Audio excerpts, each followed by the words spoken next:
Hello friends, Neha એજ્યુકેટરમાં આપનું સ્વાગત છે. આજે હું તમારા માટે લઈને આવું છું 13 અને 14 એપ્રિલ 2025ના મહત્વના કરંટ અફેર, જે તમારી આવનારી પરીક્ષામાં તમને ખૂબ ઉપયોગી થશે.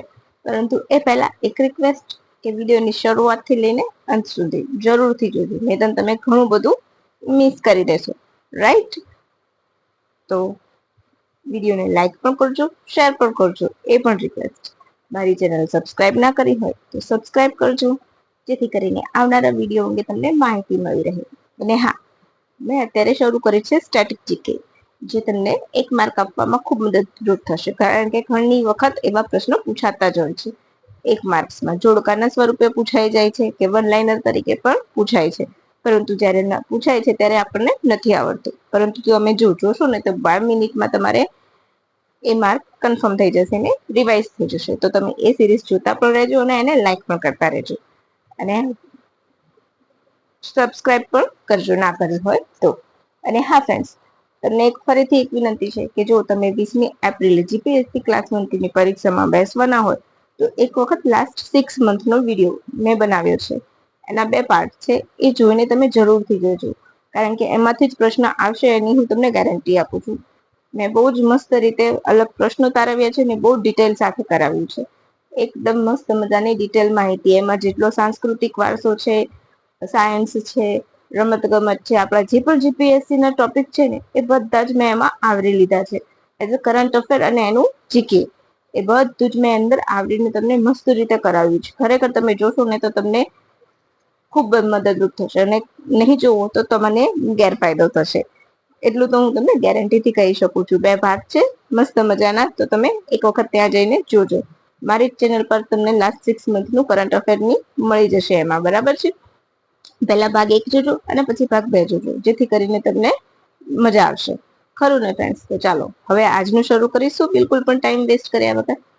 તો સૌથી પહેલા 14મી એપ્રિલ. 14મી એપ્રિલ એટલે શું હોય છે? તો બાબા સાહેબની 135મી જન્મ જયંતિ. બાબા સાહેબ એટલે કે ડોક્ટર ભીમરાવ આંબેડકર, બંધારણના ઘડવૈયા તરીકે આપણે સૌ જાણીએ છીએ. તો પહેલા તો એમને શત પ્રણામ કરીશું વિડીયોની શરૂઆતમાં જ. Right friends? 14 એપ્રિલ યાદ રાખજો. પછી 14 એપ્રિલ પરથી યાદ આવ્યું એનો તરત આગલો દિવસ એટલે કે 13 એપ્રિલ, તો વૈશાખી દિવસ ઉજવવામાં આવે છે, તહેવાર છે, બરાબર, આપણો સાંસ્કૃતિક વારસા હેઠળ. 13 એપ્રિલ એટલે વૈશાખીનો તહેવાર શીખ પ્રજા દ્વારા, એટલે કે પંજાબ અને હરિયાણામાં ઉજવવામાં આવે છે. ફસલનો ઉત્સવ છે. રાઈટ?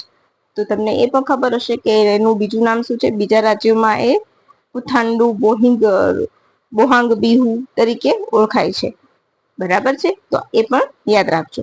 હવે આપણે શરૂ કરી દઈશું. એપ્રિકોટ બ્લોસમ ફેસ્ટિવલ ક્યાં ઉજવવામાં આવે છે? Option A Ladakh, option B Jammu Kashmir, option C Himachal Pradesh, option D Uttarakhand. નીચે તમને જવાબ દેખાઈ જ ગયો હશે. રાઈટ? તો ક્યાં ઉજવવામાં આવે છે? Option A Ladakh. યાદ રાખજો. અહીં આપણો જવાબ આવશે ઓપ્શન એ લદ્દાખ. લદ્દાખમાં ક્યાં? તો કારગિલ ખાતે, કારગિલના સંજકમાં. હવે કારગિલ એટલે તમને ખ્યાલ હશે કે કારગિલ એટલે એનું નવું પાટનગર લદ્દાખનું, બરાબર? લેહ લદ્દાખનું નવું પાટનગર. લેહ લદ્દાખમાં 2 પાટનગર છે, તમને ખ્યાલ છે. એ સિવાય કયા કયા રાજ્યમાં 2 પાટનગર છે? તો ઉત્તરાખંડમાં પણ છે. યાદ છે તમને? મેં તમને આખું કરાવેલું છે કે કયા કયા રાજ્યમાં 2 પાટનગર છે. તો તમે એ પણ જોઈ લેજો. Clear friends? પછી તમને યાદ હોય તો તમે મને કમેન્ટ બોક્સમાં કમેન્ટ કરી શકો છો કે કયા કયા રાજ્યોમાં આપણે 2 પાટનગર છે. બોલો, તમને ખ્યાલ હોય તો મને ફટાફટ કમેન્ટ બોક્સમાં કમેન્ટ કરી દેજો કે આટલા રાજ્યોમાં. હું તમને એક હિન્ટ આપી દઉં છું કે ટોટલ 6 રાજ્યો છે કે જે 2 પાટનગર ધરાવે છે. તો એ તમારે શોધીને મને કહેવાનું છે. મેં મારા બધા વિડીયોમાં આના વિશે બહુ જ ડિટેલ કરાવ્યું છે, એટલે અત્યારે હું તમને ફરીથી રિપીટ નહીં કરું, બરાબર? અને તમારે જોઈતું હોય તો મને કમેન્ટ કરજો. હું કમેન્ટ બોક્સમાં પછી એના રાજ્યની કમેન્ટ કરી દઈશ કે કયા કયા રાજ્યમાં 2 પાટનગર છે. ખરું? ખરું ને ફ્રેન્ડ્સ? તો બોલો, આનો જવાબ શું આવશે? આપણો આમાં જવાબ આવશે લદ્દાખ. લદ્દાખમાં ક્યાં? તો કારગિલ ખાતે, બરાબર છે? હવે આગળ વધી જઈશું. બીજો ક્વેશ્ચન. ટાઈપ સર્ટિફિકેટ મેળવનારી ભારતની પ્રથમ સરકારી સંસ્થા કઈ બની છે? ઓપ્શન એ ત્રિભુવન યુનિવર્સિટી. ત્રિભુવન યુનિવર્સિટી દેશની પ્રથમ સરકારી યુનિવર્સિટી છે, એ પણ તમને ખ્યાલ હશે. ક્યાં બની છે? તો બોલો ક્યાં બની છે? તો યસ, આણંદ. આણંદ તમારે યાદ રાખવાનું છે, બરાબર. હવે B, option B Kaushalya skill university, option C ફક્ત બી અને ઓપ્શન ડી ફક્ત એ અને બી. બોલો તમને ફટાફટ ખબર હોય તો બોલો. તો અહીં આપણો શું જવાબ આવશે? Option B Kaushalya skill university. તો આપણા માટે ગર્વની બાબત કહેવાય ને કે ક્યાંય છે યુનિવર્સિટી? આપણા ગુજરાતમાં, રાઈટ, આપણા નેટિવ પ્લેસમાં, ગુજરાતમાં. યાદ રાખજો. પછી તમને ખ્યાલ હશે કે ક્યારે એની સ્થાપના થઈ હતી? તો 2021માં ગુજરાત વિધાનસભા એક્ટ હેઠળ એની સ્થાપના થઈ હતી, બરાબર છે. હવે આપણે આગળ વધીએ તો શું આવશે જવાબ આપણો? યાદ રાખજો કે ક્યાં યુનિવર્સિટી કોને મળ્યું છે? તો બી. હવે આ તમને હું અહીંયા પ્રૂફ આપી દઉં છું કે આ ડેટા ક્યાંથી આવે છે. ગુજરાત ઇન્ફોર્મેશન નું જે ડિપાર્ટમેન્ટ છે આપણું, એનું ઓફિશિયલ ટ્વિટર એકાઉન્ટ છે, એમાંથી મેં આ તમને ડેટા આપ્યો છે. તો જોઈ લો. સ્મોલ કેટેગરીના ડ્રોન બનાવવાનું ટાઈપ સર્ટિફિકેટ મેળવનાર કૌશલ્યા ધ સ્કિલ યુનિવર્સિટી દેશની એકમાત્ર સરકારી સંસ્થા બની છે, બરાબર. DGCA દ્વારા remote pilot training organisation licence મેળવનાર ગુજરાતની પ્રથમ યુનિવર્સિટી છે. આગામી સમયમાં રાજ્યની 19 ITI ખાતે drone remote pilot training organisation શરૂ કરી શકાશે. તમને ખબર છે કે અહીંયા સ્કિલ બેઝડ ટ્રેનિંગ આપવામાં આવે છે. હવે DGCA નું ફૂલ ફોર્મ પણ જોઈ લઈશું. તો directorate general of civil aviation, સ્થાપના 2020માં. ઘણી વખત ક્લાસ 3 ની પરીક્ષા હોય ત્યારે આવા વન લાઇનર પૂછાઈ જતા હોય છે, રાઈટ, બરાબર. કેચી, એકદમ ઈઝી વાળા. અને જયારે ઈઝી પૂછાય છે ત્યારે આપણને નથી આવડતું, બરાબર. એટલા માટે મેં તમને ફૂલ ફોર્મ કરાવી દીધું. વિશ્વની સૌથી ઊંચી ઋષભદેવની પ્રતિમા કયા રાજ્યમાં છે?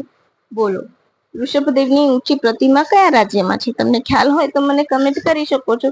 ઋષભદેવ એટલે જૈન તીર્થંકર. એ તો તમને ખ્યાલ જ હશે ને કે ઋષભદેવ એટલે કોણ છે? તો જૈન તીર્થંકર છે, બરાબર.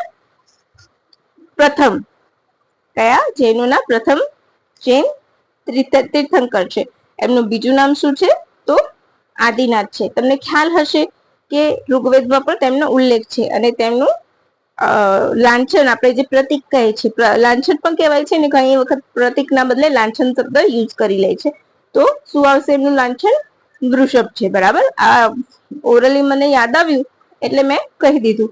તમે ક્યાંક લખતા હોય તો તમારી સેલ્ફ નોટ બનાવતા જોશો તો એમાં તમે લખી કાઢજો કે ઋષભદેવનું બીજું નામ આદિનાથ છે, ઋગ્વેદમાં તેમનો ઉલ્લેખ છે, તેમનું પ્રતિક કે લાંછન વૃષભ છે, બરાબર. જેનું પ્રથમ તીર્થંકર છે. હવે એમની સૌથી ઊંચી પ્રતિમા ક્યાં છે? Option A Maharashtra, option B Gujarat, option C Uttarakhand, option D Sikkim. જો મેં ઉત્તરાખંડ એટલા માટે મૂક્યું છે કે પહાડી પ્રદેશ છે, તો તમે કન્ફ્યુઝ થઈ શકો છો, રાઈટ. પરંતુ અહીં આપણો શું જવાબ આવશે? અને ગુજરાત એટલા માટે કે આપણું પાલીતાણા તો એ જૈન તીર્થ સ્થળ કહેવાય છે, રાઈટ. પરંતુ અહીંયા જવાબ શું આવશે? આપણું મહારાષ્ટ્ર આવશે. વિશ્વની સૌથી ઊંચી ઋષભદેવની પ્રતિમા કયા રાજ્યમાં છે? તો મહારાષ્ટ્રમાં. હવે જોઈશું આપણે કે 108 ફૂટ ઊંચી છે. નાસિકના માંગી તુંગી પર્વત પર આવેલી છે. જે કેટલો ઊંચો છે? તો 4343 ફીટ ઊંચે આવેલું શિખર છે સમુદ્ર સપાટીથી, બરાબર. અહીંયા ઓક્ટોબર 2018 ના રોજ આપણા રાષ્ટ્રપતિ શ્રી દ્રૌપદી મુર્મુ દ્વારા અહિંસા સંમેલનનું ઉદ્ઘાટન કરવામાં આવ્યું હતું, બરાબર. અને આ પ્રતિમાને ગિનિસ બુક ઓફ વર્લ્ડ રેકોર્ડમાં પણ સ્થાન મળ્યું છે.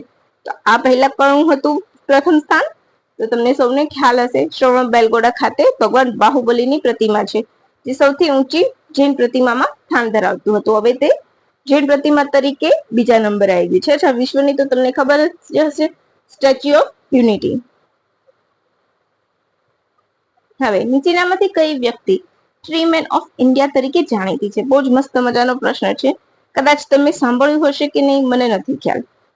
Option A Rajendra Singh, option B Kailash Sankhla, option C doctor Ramaiah ખમ કે ઓપ્શન ડી જાદવ મોલાઈ પાદોંગ.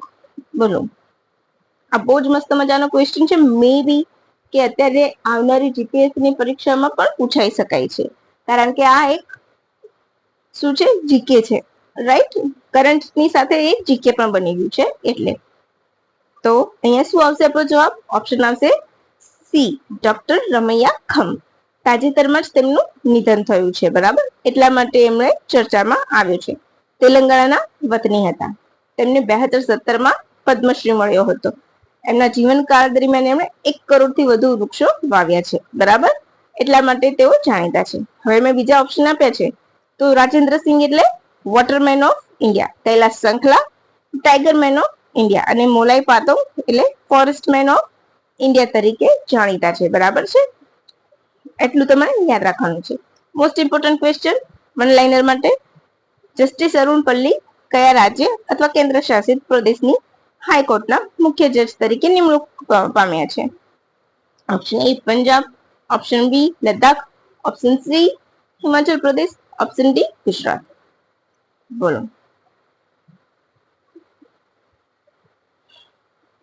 અહીં આપણો જવાબ આવશે ઓપ્શન બી લદ્દાખ. તેઓ પંજાબ હરિયાણા કોર્ટના ભૂતપૂર્વ ન્યાયાધીશ રહી ચૂક્યા છે, મુખ્ય જજ રહી ચૂક્યા છે, રાઈટ. હવે લદ્દાખની સાથે જમ્મુ કાશ્મીરના પણ તેઓ મુખ્ય ચીફ જસ્ટિસ બનશે, રાઈટ. એટલે યાદ રાખજો, ફક્ત લદ્દાખ જ નહીં પરંતુ જમ્મુ અને કાશ્મીર 217 હેઠળ કોઈ પણ રાજ્યના મુખ્ય ચીફ જજની નિમણૂક કરવામાં આવે છે. રાષ્ટ્રપતિ નિમણૂક કરે છે, બરાબર છે. હવે બિહાર વિમેન કબડ્ડી લીગ કપનું આયોજન થવાનું છે. તમને સૌને ખ્યાલ હશે, મેં પહેલા પણ કરાવેલું છે, રાઈટ. તો બિહાર વુમન કબડ્ડી વર્લ્ડનું આયોજન કરવાનું છે. એક કેટલામી વખત કરવાનું છે? ઓપ્શન એ પ્રથમ વાર, ઓપ્શન બી બીજી વાર, ઓપ્શન સી ત્રીજી વાર, ઓપ્શન ડી ચોથી વાર. બોલો.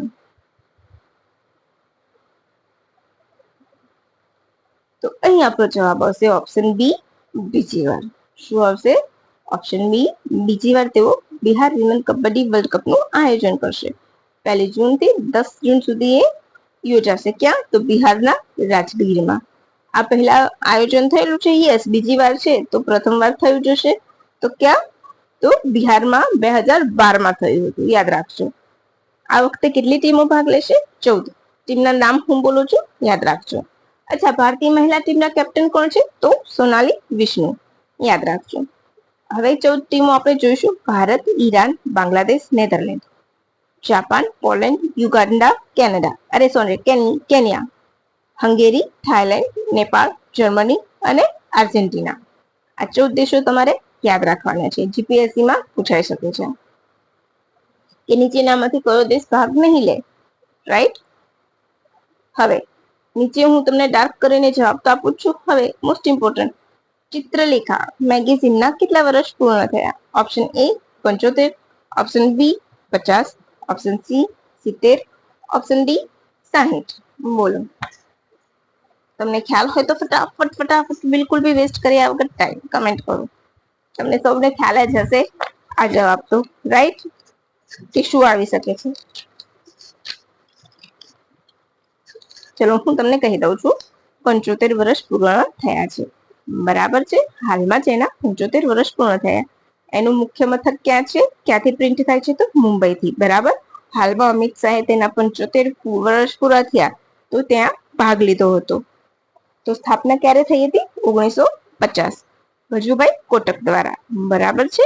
તમારે યાદ રાખવાનું છે, વજુભાઈ કોટક દ્વારા તેની સ્થાપના કરવામાં આવી હતી. ક્યારે? 1950. મોસ્ટ ઇમ્પોર્ટન્ટ ક્વેશ્ચન છે, યાદ રાખજો. તમને ખબર છે તારક મહેતા કા ઉલ્ટા ચશ્માની જે સિરીઝ હતી તે ચિત્રલેખામાં છપાતી હતી. પછી એક કાર્ટુનિસ્ટ હતા, એમના કાર્ટૂન પણ આમાં છપાતા હતા. ચકોર નામ હતું. તમારે એમનું મૂળ નામ શું હતું તે તમારે મને અહીં કમેન્ટ કરવાનું છે, બરાબર છે.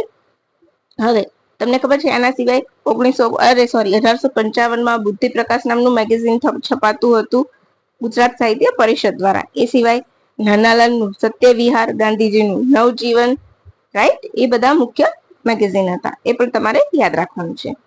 હવે મોસ્ટ ઇમ્પોર્ટન્ટ ક્વેશ્ચન, આમાં હું તમને વધારે ડિટેલ નહીં કરાવું કારણ કે મેં બહુ જ ડિટેલ કરાવ્યું છે. એમાં પણ મેં જે લાસ્ટ 6 મંથનો વિડીયો બનાવ્યો છે ને એમાં કુમુદીબેન લાખિયા વિશે મેં બહુ જ મસ્ત કરાવ્યું છે. ખરેખર તમે જોશો ને તો તમારું દિલ ખુશ થઈ જશે. એકદમ મસ્ત મજાનું એમાં મેં કરાવ્યું છે. તો તમને વ્યક્તિ વિશેષ તરીકે પણ એમને આવરી લઈ શકો છો. હવે કુમુદીબેન લાખિયા તો તમને સૌને ખ્યાલ હશે કે જાણીતા નૃત્યાંગના હતા. કયા નૃત્યાંગના હતા? તો કથકના, જયપુર ઘરાનાના હતા.